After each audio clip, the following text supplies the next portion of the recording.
ከቤት ወጥተህ ለ5 ደቂቃ ቆይተህ ስትመለስ ውሻ ልክ ለ20 ዓመት እንደጠፋበት ሰው ሆኖ በደስታ ይዘልብህ? በእውነት ስለሚወድ ነው ወይስ በቃ የምግብ ማሽኔ መጣ ብሎ ነው? ዛሬ የምናወራው ስለ ውሾች ነው።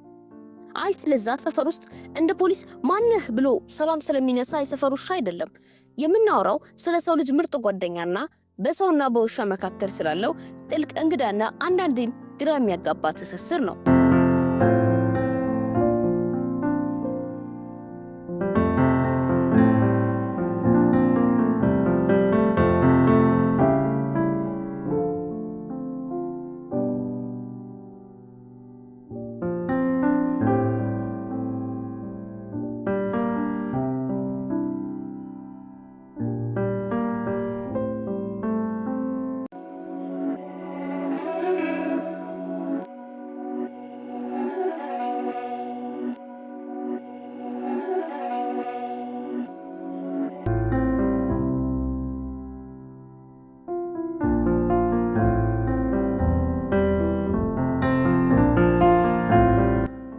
ውሾችና ሰዎች አብረው መኖር የጀመሩት ከ30,000 ዓመታት በፊት ነው።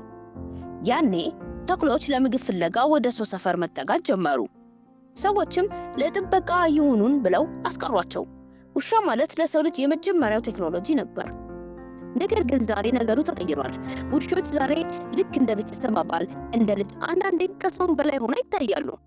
ግን ጥያቄው ነው፣ ውሻ አይንን ትኩር ብሎ ሲያይ አፈቅራለሁ እያለ ነው ወይስ እቺን ስጋ አቀበለኝ እያለ ነው?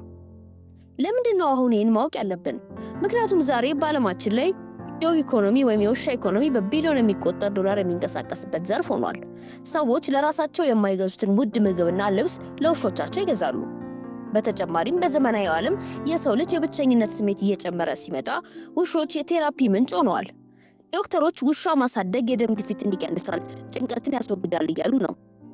ግን ይህ ትስስር ጤናማ ነው ወይስ እኛ ሰዎች ስሜታችንን በውሻ ላይ እየጫንን ነው? የውሾችን ስነ ልቦና ማወቅ ማለት የሰው ልጅ ፍቅር ምን ያህል እንደሚጠማ መረዳት ማለት ነው። አንድን ነገር ታሪክ ልንገራችሁ። ሃቺኮ። ይሄ ውሻ እጅግ ታዋቂ ነው። ሃቺኮ የተባለው የጃፓን ውሻ ታውቁታላችሁ። ባለቤቱ ፕሮፌሰር ነበረ። በየቀኑ ከስራ ሲመለስ ውሻው ባቡር ጣቢያ እየሄደ ይጠብቀው ነበረ። አንድ ቀን ፕሮፌሰሩ ስራ ላይ ያለ በድንገት ሞተና ሳይመለስ ቀረ። ሃቺኮ ግን ምን አደረገ? ለሚቀጥሉት 10 ዓመታት በየቀኑ በዛው ሰዓት ወደ ባቡር ጣቢያው እየሄደ ባለቤቱን ጠበቀ። በዛ ቦታ ላይ ሞተ። ይህ ታሪክ ውሾች ከጥቅም ባለፈ የማይሰበር ታማኝነት እንዳላቸው ትልቁ ማረጋገጫ ተደርጎ ይወሰዳል። ሌላው ደግሞ በ2023 በቱርክ የመሬት መንቀጥቀጥ ወቅት ፍርስራሽ ውስጥ ተቀብረው የነበሩ ሰዎችን በማሽተት ነፍስ ያዳኑት ውሾች ናቸው።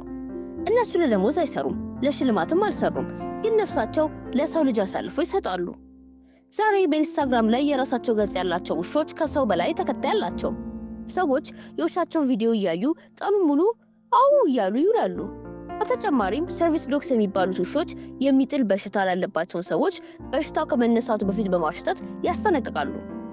ወይም ደግሞ አይነ ስውራን በከተማው ውስጥ በሰላም እንዲንቀሳቀሱ ያደርጋሉ። ዛሬ ውሻ ማለት አጃቢ ብቻ አይደለም፣ እውነተኛ የህይወት መስመር ነው።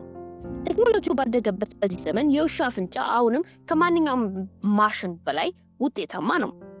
ሳይንቲስቶች እንደሚሉት ከሆነ ውሻ አይንን ትኩር ብሎ ሲያይ በሁለታችሁም አእምሮ ውስጥ ኦክሲቶሲን የተባለ ኬሚካል ይለቀቃል። ይህ ኬሚካል እናት ልጇ ስታይ የሚለቀቀው አይነት ሆርሞን ነው። ይህ ማለት በሰውና በውሻ መካከል ያለው ግንኙነት በባዮሎጂ የታገዘ ፍቅር ነው። ውሾች የሰውን የፊት ገጽታ በማንበብ ረገድ ከማንኛውም እንስሳ በላይ ጎበዝ ናቸው። ስታዝን ይመጣሉ፣ ስትደሰት ይዘላሉ። እነሱ የኛን ስሜት ዋይፋይ እንዳለው ማሽን ጠልፎ ያውቁታል። አንድ የሚገርም ነገር ልንገራችሁ። ውሾች ከጊዜ በኋላ ባለቤታቸው መምሰል ይጀምራሉ። ቁጡ ኮንክ ውሻም ቁጡ ይሆናል። ሰነፍ ኮንክ ውሻም ቀኑን ሙሉ ተኝቶ ይውላል። ይህ ማለት ውሾች የሰው ልጅ ያኗኗር ስሜት እንደ መስታወት ያንጸባርቃሉ። ብዙ ጊዜ ሰዎች ውሻ የሚመርጡት እኔን ይመስላል ብለው የሚያስቡትን አይነት ነው። ይህ ደግሞ በመካከላቸው ያለው ትስስር ጥቅም ላይ ብቻ የተመሰረተ ሳይሆን ማንነት ላይ የተመሰረተ እንዲሆን ያደርገዋል። እዚህ ጋር ነው አስቂኝ የሚሆነው። ውሾች በእውነት ይወዱናል ወይስ እኛ ጥገኛ ስላደረግናቸው ነው የሚከተሉ። ውሻ ምግብ ካልሰጠው መኖር አይችልም። ስለዚህ የእሱ ታማኝነት የህልውና ጥያቄ ሊሆን ይችላል። ምግብ የሚሰጠኝን ወደዋለሁ የሚል የጥቅም ስሌት አለው ወይስ ደግሞ ምንም ባይሰጠኝም እከተለዋለሁ የሚል መስዋዕትነት? ጥናቶች እንደሚያሳዩት ውሾች የምግብ ሽታና የባለቤታቸውን ድምፅ ሲሰሙ አእምሯቸው ላይ የሚበራው ክፍል አንድ አይነት ነው። ይህ ማለት ፍቅራቸውም ምግባቸውም ተሳስሯል ማለት ነው።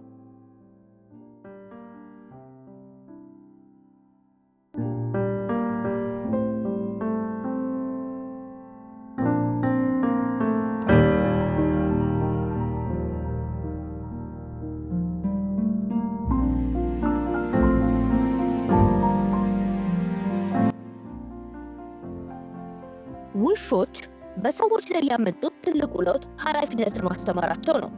ውሻ ማሳደግ ሰውን ትዕግስተኛ ያደርጋል።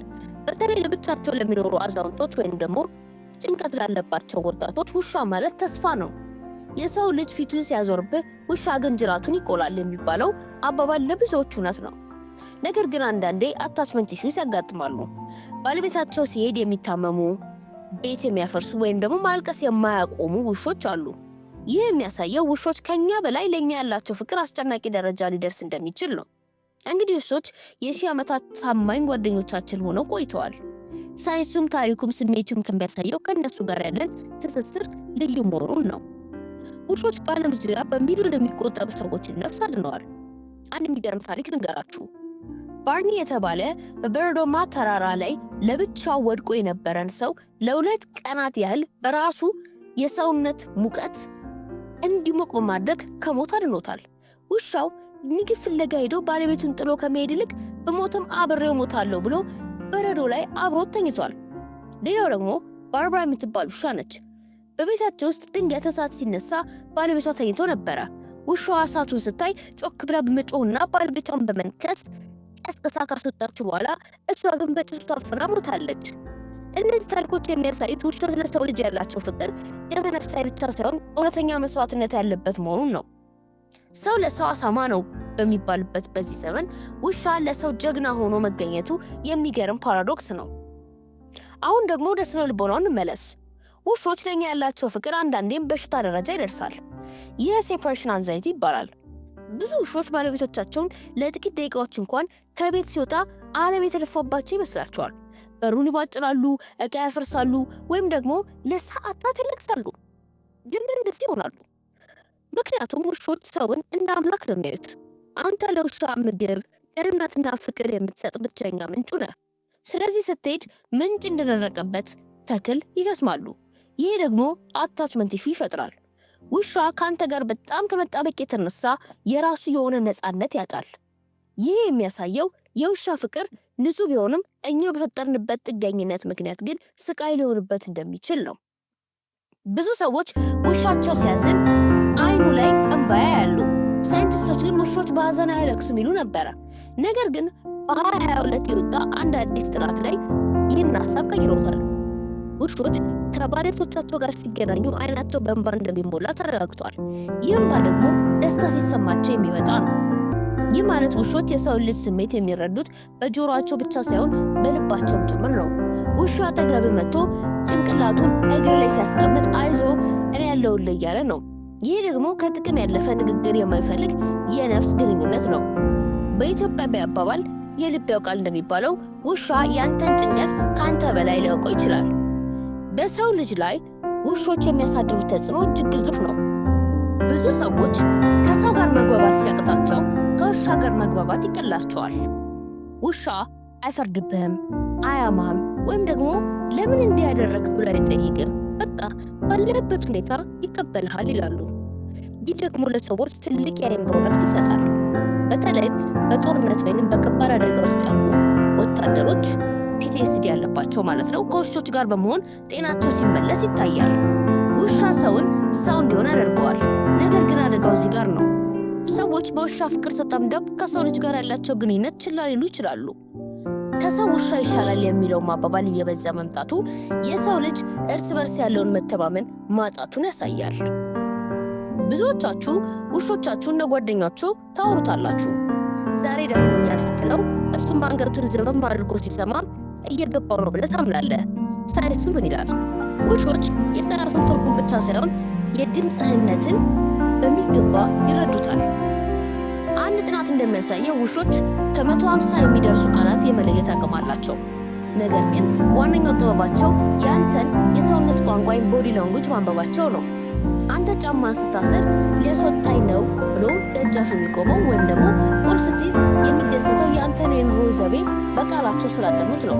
እነሱ ንግግር አያስፈልጋቸውም። እነሱ የአንተ መንፈስ ነው የሚያነቡት። ልክ እንደ አየር ሁኔታ ትንበያ የአንተን የንዴት ወይም የደስታ ደመና ቀድመው ያውቁታል። እዚህ ጋር ነው ነገሩ ሳቅና ቁም ነገር የሚሆነው። የሰው ልጅ ለውሻ ያለው ፍቅር ወደ ቢሊዮን ዶላር ቢዝነስ ተቀይሯል። ዛሬ ለውሾች የሚሆን ስፓ፣ የውሻ ሆቴል፣ አልፎ ተርፎም የውሻ ኬክ ቤት አለ። ይሄ በነጮቹ ሀገር ነው።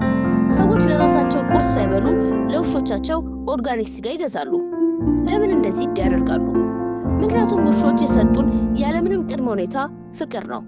በገንዘብ የምንከፍለው መስለናል። ሆሊውድ ትልልቅ ኩባንያዎች ይህንን የሰው ልጅን የብቸኝነት ስሜት በሚገባ ተጠቅመውበታል። ዛሬ ውሻ ማሳደግ ልክ እንደ ልጅ ማሳደግ ውድ እየሆነ ነው። ውሻ ግን ኬኩ የ1000 ብር ይሁን የ2 ብር ደንታ የለውም። እርሱ ዋናው ነገር አንተ አጠገቡ መሆን ብቻ ነው። እኛ ግን ፍቅራችን የምንለካው በምንገዛላቸው ዕቃ ሆኗል። ይህ አባባል በየቦታው ይሰማል። ሰው ክፉ ነው፣ ውሻ ግን ታማኝ ነው ይባላል። ግን እውነቱ ምንድን ነው? ውሻ ከሰው የሚሻለው ምርጫ ስለሌለው ሊሆን ይችላል፣ ወይም ደግሞ ባሪያ ነው። መኖሪያው አንተ ነህ። ዝናብና ፀሐይ የሚከላከልለት አንተ ነህ። ስለዚህ ታማኝ ከመሆን ውጭ አማራጭ የለውም። ሰው ግን ምርጫ አለው። ሲከዳም ሊወድም ይችላል። የሰው ልጅ ፍቅር ውስብስብ ነው። የውሻ ፍቅር ግን ቀላል ነው። እኛ ሰዎች ቀላል ነገር ስለምንወድ ከሰው ጋር ከመታገል ይልቅ ከውሻ ጋር መሆን ይቀልናል። ነገር ግን ውሻ ከሰው ይሻላል ብለን ስናምን ራሳችንን ከማህበረሰቡ እያገለልን መሆናችንን መዘንጋት የለብንም። ውሻ ጓደኛ ሊሆን ይችላል፣ ግን የሰው ልጅ ቦታ በፍጹም ሊተካ አይችልም።